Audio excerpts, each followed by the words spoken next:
Début de l'opération de retrait du Tchad, les forces françaises ont évacué leurs postes les plus avancés. Côté libyen, pas d'informations.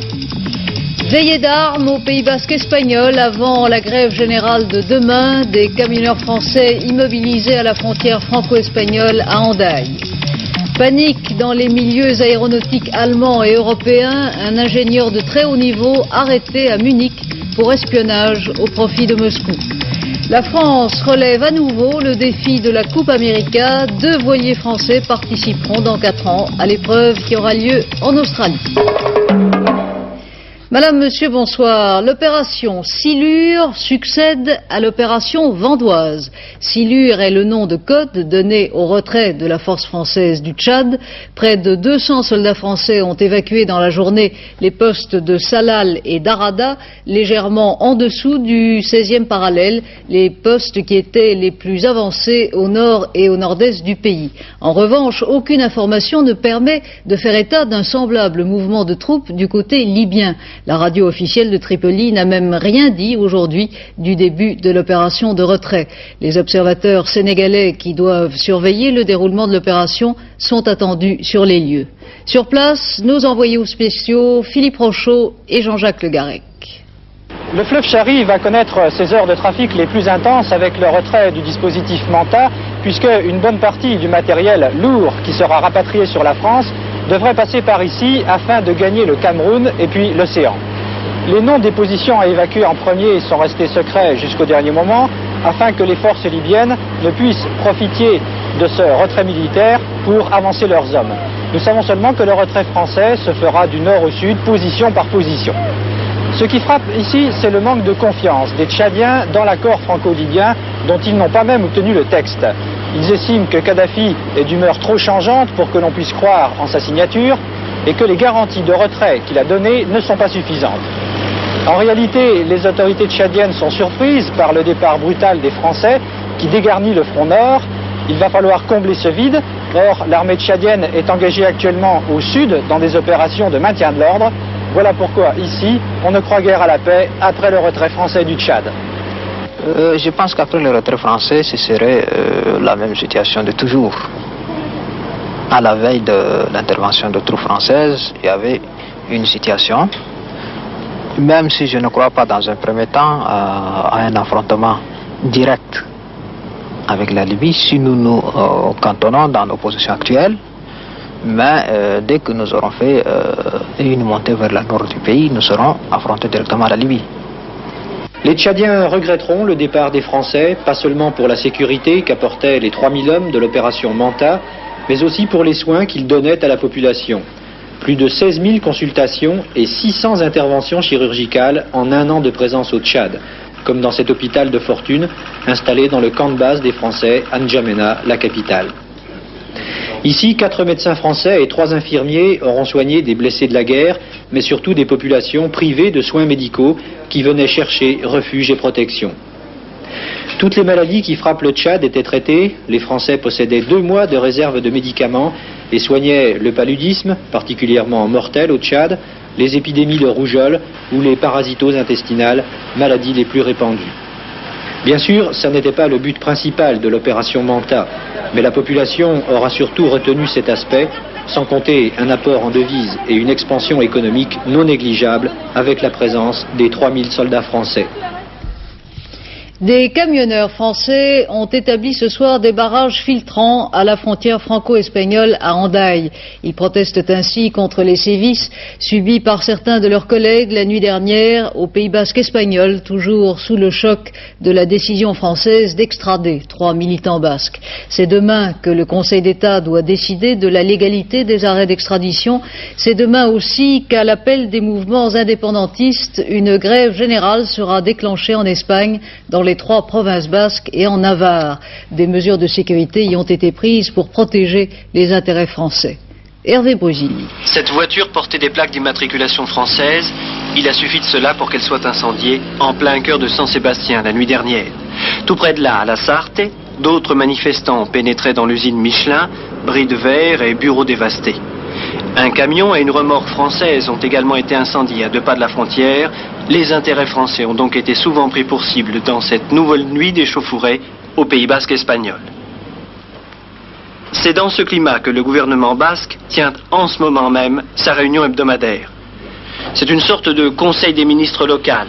Sur les 12 hommes de ce gouvernement, 10 viennent du PNV, le Parti nationaliste basque, qui est majoritaire dans le pays.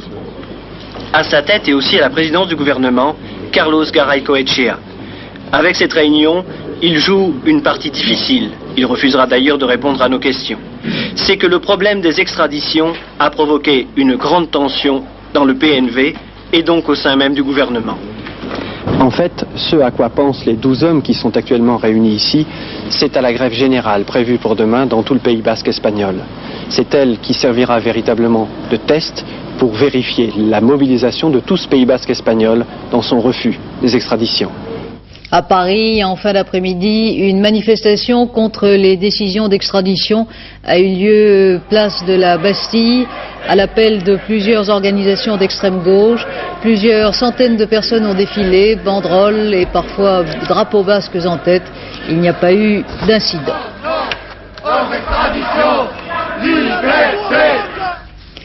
Voilà 8 jours déjà que notre ami Jacques Abouchar est prisonnier en Afghanistan après être tombé dans une embuscade aux mains des forces soviétiques et afghanes. Pour faire pression sur les gouvernements concernés et obtenir sa libération, un comité de soutien vient d'être créé sous les auspices de quelques grands noms du journalisme français, Françoise Giroud, Denis Perrier-Daville, Jean Boissonnat, Claude Imbert, Noël Copin et bien d'autres.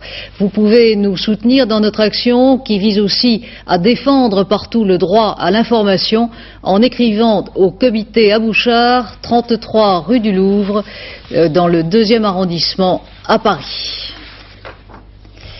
Des politiciens sous influence. Les journées parlementaires de l'UDF se sont ouvertes aujourd'hui à Cannes, en l'absence de Valéry Giscard d'Estaing, mais sous l'effet de son élection à l'Assemblée nationale dans la 2e circonscription du Puy-de-Dôme dimanche dernier.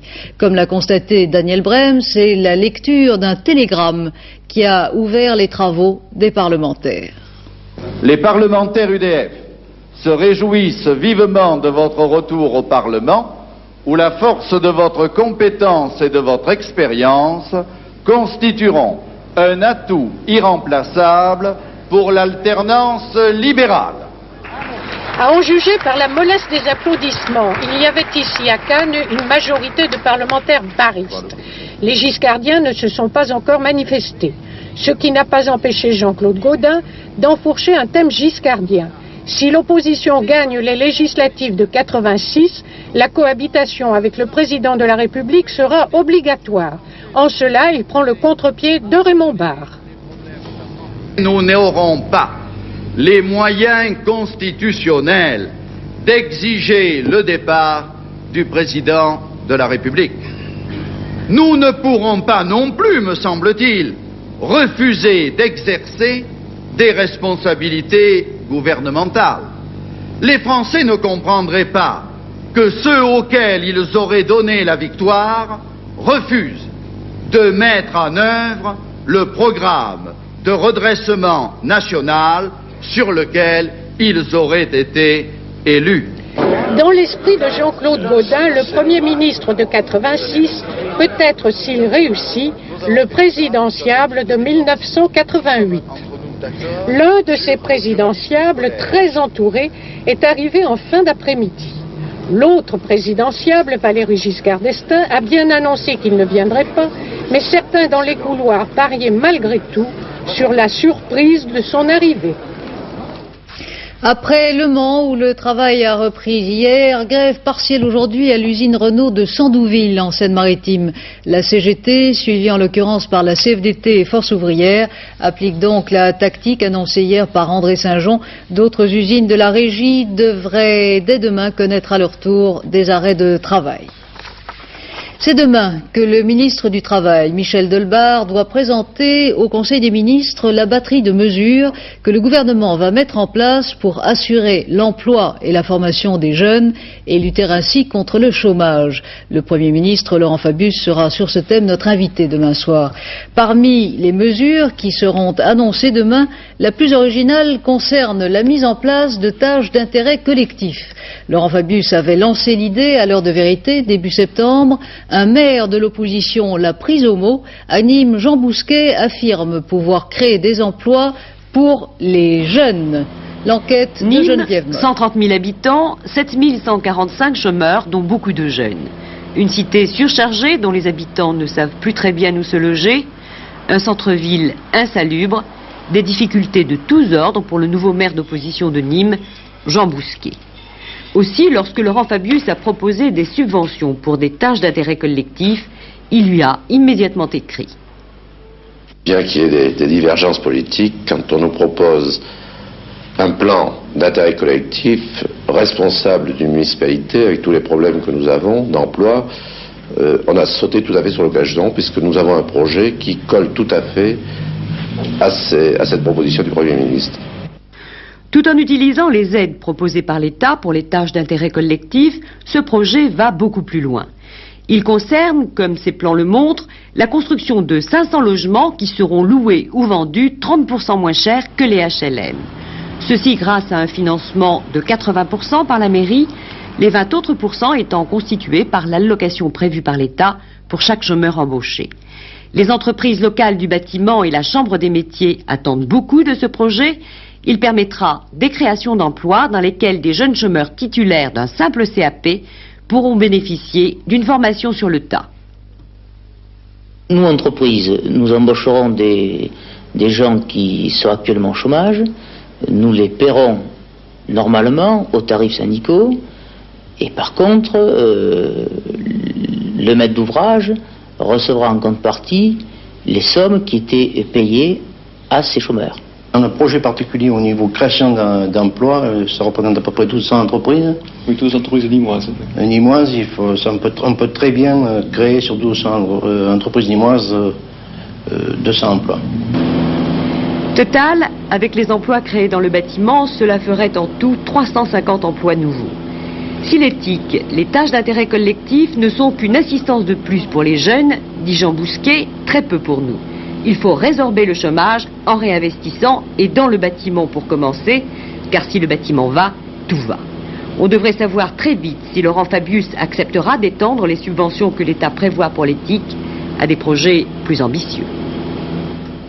Manifestation de solidarité cet après-midi à Viremolin dans les Ardennes. Quelques 1200 personnes ont défilé dans le calme pour soutenir les 17 grévistes de la faim et obtenir la libération de 2 sidérurgistes de la Chière incarcérés depuis vendredi dernier à Châlons-sur-Marne.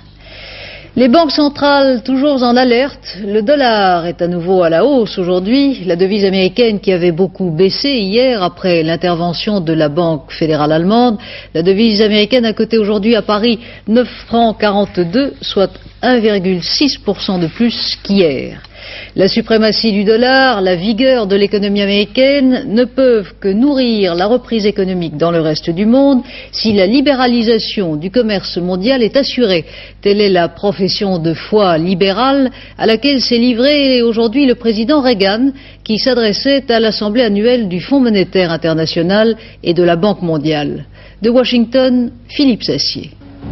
L'hôtel Sheraton de Washington est pendant une semaine transformé en une véritable fourmilière de financiers. Les costumes bleus et gris constituent l'uniforme le plus fréquemment porté, mais cette apparente similitude cache de grandes différences. Dans ces couloirs où se bousculent comme dans ceux du métro les représentants de 147 pays, les plus pauvres croisent les plus riches et ils sont 10 000 à être venus assister à cette grand-messe annuelle. L'atmosphère est un peu irréelle. Officiellement, on parle assez peu de crise, de dollars, de dettes, de faim dans le monde. Mais derrière ces chuchotis feutrés, on sent bien qu'on assiste à l'épisode d'un conflit, la guerre monétaire. Il y a guerre monétaire, oui. Mais la guerre monétaire est une guerre constante parce que la monnaie est une arme de guerre. C'est une arme à la disposition des gouvernements pour défendre leur indépendance. Ça a toujours été comme ça. Souvenez-vous, quand les Anglais étaient très puissants, on parlait de la cavalerie de Saint-Georges. Celle qui a battu Napoléon. Alors aujourd'hui, la cavalerie de Saint-Georges, c'est le dollar. C'est le dollar. Aujourd'hui, c'est le dollar. Et effectivement, le dollar est un instrument de l'économie dominante. Les Américains ont une économie beaucoup plus puissante que le reste du monde, beaucoup plus de sécurité. À l'heure actuelle, il y a un regain de prospérité que le président des États-Unis vient d'indiquer à l'instant. Et l'argent se porte sur les États-Unis Et bien entendu, le gouvernement américain laisse faire par l'intermédiaire des taux. Et nous en souffrons tous. Difficile de savoir ce qui va se passer sur le dollar. Écoutez, ceci, cela relève un petit peu de la boule de cristal, n'est-ce pas? Mais comme c'est un instrument de guerre, la ruse est permise. Et au fond, il faut de la défense collective pour arriver à s'entendre, entre Européens par exemple, pour monter un système de résistance. Longs comme des paquebots, les limousines se succèdent avec à leur bord leur équipage de banquiers qui viennent écouter le grand timonier de l'économie libérale, le président Reagan. Il faut, dit celui-ci, s'interroger sur les chocs économiques des années 70. Il faut relever le défi de la croissance économique mondiale. Il faut s'interroger sur les pays qui ont le mieux résisté à ces chocs et qui peuvent le mieux relever ce défi. Le président des États-Unis a adressé à cette assemblée un message d'espoir et d'énergie. Il a affirmé, et son credo ne surprendra personne, que les pays libéraux sont mieux placés que les dirigistes pour sortir de la crise. Je n'ai jamais eu de bons commentaires de la part de l'agence TASS. C'est par cette boutade que le président Reagan a répondu aujourd'hui à la dénonciation en règle à laquelle s'était livrée l'agence officielle soviétique qui ne voit aucun signe de changement dans la politique américaine malgré le discours fait hier à l'ONU par le président américain qui proposait à Moscou des rencontres ministérielles régulières. Sans faire d'allusion directe aux déclarations du président Reagan, le numéro 1 soviétique Konstantin Tchernenko, dans un discours prononcé ce matin devant l'Union des écrivains du RSS, Konstantin Tchernenko a dénié à Washington toute volonté d'améliorer ses relations avec Moscou. Dans ce discours très dur où il a accusé l'Occident d'être à l'origine de plusieurs maux qui accablent son pays, M. Tchernenko a averti les intellectuels qu'il n'y aura, je le cite, aucune indulgence pour les déviations et les défections. Le chef de la planification de la plus importante firme aéronautique ouest-allemande était un espion du KGB. C'est ce que soupçonnent les policiers allemands qui viennent de l'arrêter à Munich. L'affaire inquiète au plus haut point les milieux de l'aéronautique allemande et européenne. De Bonn, Michel Meyer. Le Tornado, un chasseur bombardier tout temps. L'appareil dernier cri des aviations allemandes, italiennes et anglaises. Question, cet appareil n'a-t-il plus aucun secret pour les soviétiques? La réponse, oui, car lors des travaux de mise au point de cet avion de combat, les Russes étaient dans le bureau d'études. Un agent du KGB était en effet infiltré depuis 17 ans au sein de la firme chargée de sa conception. Manfred Roch était un ingénieur sans histoire, discret jusqu'à l'insignifiance, et il habitait ce petit pavillon de la banlieue de Munich. Venu en 1954 d'Allemagne de l'Est, il avait fait carrière dans l'aéronautique avant d'accéder à 60 ans à la tête du service de prospective de Messerschmitt Bölkow Bloom. Manfred Roch, joueur d'échecs et habitué des bistrots de son quartier, était ce qu'on appelle un espion à mèche lente. Son intérêt pour le KGB était proportionnel à son ascension professionnelle. Outre les plans du Tornado, on le soupçonne d'avoir livré à ses patrons du KGB des informations relatives à de nombreux autres projets auxquels MBB était associé. Les systèmes d'armes vedettes de l'OTAN font partie de cet inventaire. C'est le cas du système de défense antiaérien Roland, un dispositif franco-allemand qui a même été adopté par les Américains. Sans parler d'opérations spectaculaires comme le lancement de la fusée Ariane, l'étude des satellites de télécommunication ou d'observation militaire du futur. À travers les ramifications internationales de MBB, avec des sociétés françaises par exemple, l'espion de Munich a donc aussi pu avoir accès à d'autres secrets technologiques. MBB, qui tente de minimiser l'affaire, travaille en effet avec Aérospatiale, Dassault et Boeing. La réalité recoupe donc le roman d'espionnage. Ainsi, armé d'un Minox, un petit appareil photographique que l'on peut se procurer un peu partout dans le commerce, l'espion de Munich, a pu semer une véritable petite panique à Bonn et dans les milieux de l'aéronautique militaire occidentale. Il a été dévoilé après la filature par les agents du contre-espionnage de Cologne de son officier traitant soviétique du KGB. Ce dernier a en effet été observé au cœur d'une forêt bavaroise alors qu'il venait de récupérer dans une cache forestière une pellicule photographique qui avait déposé quelques heures plus tôt l'espion Roch. Les téléspectateurs britanniques sont encore sous le choc. Dimanche dernier, dimanche soir, la BBC a diffusé un film qui décrit de manière particulièrement réaliste une attaque nucléaire contre le Royaume-Uni. Plusieurs pays européens ont également diffusé ce film, des pays comme la Suède ou les Pays-Bas, où l'angoisse de la guerre atomique est particulièrement vivace. Ce n'est pas le cas en France, semble-t-il, où le programme de recensement des abris anti-atomiques, lancé il y a 2 ans par le gouvernement, s'applique dans une relative indifférence. 4 hommes, 4 bénévoles ont cependant accepté de s'enterrer à partir d'aujourd'hui et pour une semaine pour éprouver les conditions de survie en cas d'explosion nucléaire. Pierre Ly. 4 hommes se sont enfermés aujourd'hui pour une expérience de survie qui doit durer 8 jours dans un abri anti-atomique privé de la région parisienne. Un technicien, un auteur de bande dessinée, un étudiant en psychologie et un cuisinier en chômage. But de l'expérience, tenter d'améliorer le fonctionnement de cet abri, ventilation, électricité, etc. Mais surtout, tester le comportement psychologique des individus dans une vie confinée à l'étroit, 8 mètres carrés, et dans le noir complet durant une semaine.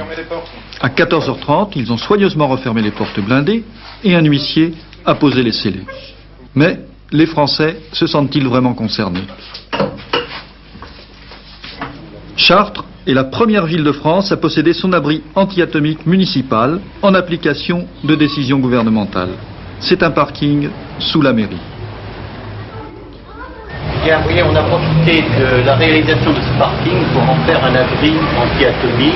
Et dès l'entrée, vous avez une porte à double battant en béton pesant 1,5 tonne avec un système autobloquant qui peut être manœuvré de l'intérieur. Ce sera fini à quelle époque ? L'adjoint au maire reste très évasif. L'équipement est loin d'être achevé. Pourtant, fait inhabituel, ce parking avait été inauguré par un Premier ministre, Pierre Mauroy. Est-ce que vous savez que vous venez de rentrer dans un abri anti-atomique ? Non. Et qu'est-ce que vous en pensez maintenant que vous le savez ? Rien. Rien. Ça m'est égal. Est-ce que vous savez que vous sortez d'un abri anti-atomique ? Oui. Et est-ce que vous pensez que c'est utile ? S'il y a une guerre atomique, oui. Et qu'est-ce que vous en pensez sinon ? Il y a combien de places ? 700. Et il y a combien d'habitants à Chartres ? 30 000. Voilà ce que j'en pense. Merci. Les automobilistes qui ont de l'humour. Dans notre vie quotidienne, un risque peu courant dont se préoccupent pourtant les chirurgiens réunis en congrès à Paris en marge des entretiens de Bichat. Le risque entraîné par certaines opérations sous anesthésie où la négligence peut faire des ravages. Jérôme Camille. Dans une salle d'opération comme celle-ci, toutes les pinces, toutes les agrafes, toutes les compresses sont systématiquement comptées avant et après chaque intervention. Quelques très rares accidents arrivent, en tout 180 en 20 ans. Mais les oublis d'un corps étranger au cours d'une intervention grossissent les dossiers. Parmi ces dossiers, je n'ai isolé quelques-uns. Je prends le premier ici par exemple. C'est un malade qui a réclamé parce qu'il avait été opéré de sa vésicule biliaire parce qu'il avait des calculs. N'allant pas bien 3-4 ans après, il a vu apparaître une grosseur au niveau de son abdomen. Il s'est fait examiner par un autre chirurgien qui l'a réopéré et a trouvé une compresse qui avait été oubliée lors de la première intervention. Ça, c'est un cas de figure. Un autre cas de figure. Un autre cas de figure, par exemple, il se trouve que c'est aussi une opération de vésicule. Enfin, c'est le hasard qui veut ça. Mais là, c'était un monsieur d'une 60aine d'années qui, quelques mois après son opération, a eu un petit peu mal au ventre. On lui a fait une radiographie de son intestin et de son abdomen et on s'est rendu compte qu'il existait une pince qui était de ce type-là que je vous montre. Les chirurgiens sont parfaitement conscients qu'il faut toujours plus de rigueur. Mais alors faut-il radiographier systématiquement chaque opéré pour réparer un oubli grave ? Actuellement, on peut imaginer que systématiquement, tout opéré passe par exemple par des investigations modernes dont le type peut être le scanner. Sur ce cliché, au niveau de ce rond, c'est un champ oublié. Mais ceci coûte très cher, parce que c'est systématique et nous ne pouvons plus, avec le budget global, suivre. Il y a là un problème de société, car on ne peut pas tout dépenser pour la santé. Face à la justice, et on ne le sait pas assez, c'est toujours le chirurgien qui est le seul responsable. Une amputation qui fait grand bruit dans le monde du football. L'un des plus célèbres gardiens de but du monde, le soviétique Lev Yachine, vient d'être amputé d'une jambe. Patrick Montel. Cet homme de 55 ans, c'est Lev Yachine, le plus prestigieux gardien de but de tous les temps. 3 fois sélectionné dans l'équipe du reste du monde, on le voit ici s'entraîner avec Raymond Kopa. 13 ans après avoir abandonné la compétition, le gardien soviétique a subi l'amputation totale d'une jambe vendredi dernier à Moscou. Lev Yachine, qui était en déplacement en Hongrie, a été atteint d'une thrombophlébite, c'est-à-dire que l'une de ses artères a été bouchée par un caillot. De 1954 à 1971, le gardien de fer a permis au football soviétique de remporter ses premiers lauriers sur la scène internationale. Champion olympique en 1956, victoire dans le championnat d'Europe des nations en 1960. Un gabarit impressionnant, 1,85 m pour 83 kg et surtout une exceptionnelle détente.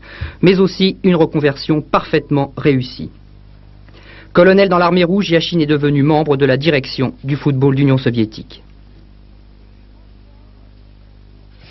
France 3 n'avait pas fait très bonne figure l'an dernier dans la Coupe América que les Australiens ont arrachée aux Américains. La France ne sera pas absente pour autant des régates qui, dans 3 ans, en Australie, mobiliseront à nouveau la fine fleur de la voile internationale.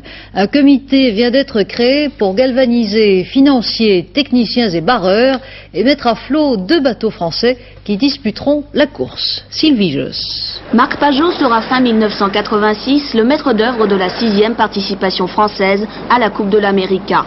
2 bateaux français iront à Perth en Australie défier les détenteurs de la Coupe. Cette coupe remportée l'an dernier à Newport par Australia 2 après 132 ans de suprématie américaine. En mai 84, le comité français pour la Coupe de l'América est créé. Il regroupe des représentants de la Fédération française de voile, des industries nautiques, des pouvoirs publics, ainsi que des personnalités du monde de la voile. Marc Pajot a été désigné pour être le directeur sportif de ce défi. Il devra former les équipes, chercher les financements, avec un objectif, créer un véritable groupe. Ce que je souhaite, c'est d'arriver à motiver et les gens qui vont naviguer sur le bateau et les architectes et de réunir toutes les compétences techniques autour d'une véritable équipe de France de voile, tout comme il y en a dans le football ou dans bien d'autres domaines, alors que cette coupe a toujours pêché, je crois, en France à ce niveau-là. Toute la voile française soutient Marc Pajot. Elle compte sur l'image de marque du barreur français pour éventuellement s'implanter dans le Pacifique. Côté financement, 100 millions de francs seront investis. Le comité a déjà réuni 30 millions grâce aux fonds publics et aux entreprises nationales. Reste 70 millions à trouver. C'est la mission de Marc Pajot avec des partenaires privés. L'entraînement commencera dès cet hiver dans un port français. Le lieu exact n'est pas encore connu. Le comité cherche un plan d'eau où les conditions météo seraient identiques à celles de Perth. 3 lieux sont retenus, 7, La Rochelle et Marseille. La décision ne sera prise que dans 1 mois ou 2. Il est vrai que la prochaine Coupe de l'América n'est qu'en décembre 1986. Mais c'est du temps de demain que Laurent Boussier va nous parler en douceur, j'espère. Oui, et après le temps nuageux et frais de ces derniers jours, voici le retour d'un temps plus doux, mais plus nuageux, disons un temps doucement nuageux. Regardons la photo satellite. Malgré la présence d'un anticyclone sur l'Espagne et sur la Méditerranée, eh bien toute l'Europe subit toujours la loi d'une vaste zone dépressionnaire qui dirige sur notre pays une succession de perturbations plus ou moins actives. Disons-le tout de suite, celle qui va cette nuit atteindre les côtes de Bretagne n'est que très peu pluvieuse, comme nous allons le voir sur la carte du temps prévu pour demain. Voici la situation en milieu de journée, avec toujours du soleil, quelques nuages, grâce au Mistral et à la Tramontane sur le pourtour méditerranéen et sur la Corse, un temps très nuageux, de très rares éclaircies, mais par contre beaucoup d'averses et même de la neige au-dessus de 1300 mètres sur l'est du pays, et puis un temps plus couvert mais plus doux, avec quand même quelques éclaircies, quelques rares averses sur les Pyrénées et sur le Massif central, sur la grande majorité du pays. Les vents sont en train de descendre et par contre ils s'orientent au secteur sud-ouest. Les pressions sont basses mais stationnaires, les températures elles sont en hausse avec une moyenne de 16-17 degrés sur la moitié nord, un minimum 13 degrés à Langres et sur la moitié sud, elles sont également en hausse, 23 degrés à Nîmes, 23 degrés à Marseille, 23 degrés à Ajaccio. Voici notre agenda pour terminer, comme tous les soirs. Demain, c'est le mercredi 26 septembre. Le soleil se lève à Paris à 7h42, se couche à 19h40, moins 3 minutes de soleil. C'est la Saint-Côme et la Saint-Damien qui sont les patrons des médecins. On en parlait tout à l'heure. À 23h30, c'est Jacques Segui qui vous présentera notre dernière édition. Demain, 12h45, antenne de midi avec Daniel Bilalian. 18h30, c'est la vie. Et j'aurai le plaisir de vous retrouver demain à 20h. Bon cinéma sur Antenne 2.